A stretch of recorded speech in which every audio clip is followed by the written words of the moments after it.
Here's 5 things I missed from older Smash games. 1. This bonus level was so much fun in the first Smash game. It was a cool challenge where you had to time your jumps and get a feel of how each character worked to succeed. What made it even better was the diversity. There was a different level for each character, and learning how to beat each level with each character was something I hope returns in later Smash games. 2. I always thought this version of Race to the Finish was the most fun. It gives you plenty of checkpoints to stop at, but even when it gets harder for going forward, like dodging lava and spike traps, your reward for getting to the end is even better. The music was great, the platforming was fun, and the fact that you had different branching paths to choose from is what made this game mode so great. 3.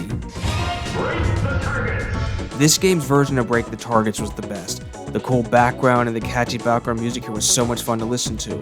Like with Board the Platforms in the first Smash game, there's a different one for each character and it was a lot of fun figuring out how each one works. Using each character's special attacks and abilities to break all the targets as fast as you can was a fun challenge. Plus, it would have been so cool to see Sephiroth have his own target smash level too. 4. Melee's Adventure Mode. Melee's Adventure Mode was just so nostalgic for me. It really made you feel like you were playing a true Nintendo crossover. Whether it was platforming to the escape door at the top of a tall shaft to escape a time bomb, like in the original Metroid, or running along the racetrack of F-Zero machines in Big Blue, or even going through a dungeon maze to find the Triforce, Melee's Adventure Mode was awesome.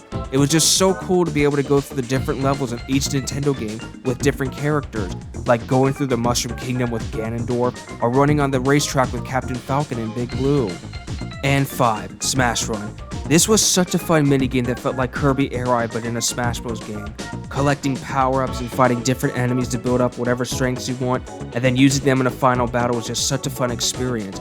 It was also fun to equip different powers and attributes to make you run faster, do more damage, or even pull out a golden hammer or bomb to use against tougher enemies or take out groups of enemies. It was also fun to collect treasure in that game mode as well. It would be nice to see this game mode return in future Smash games.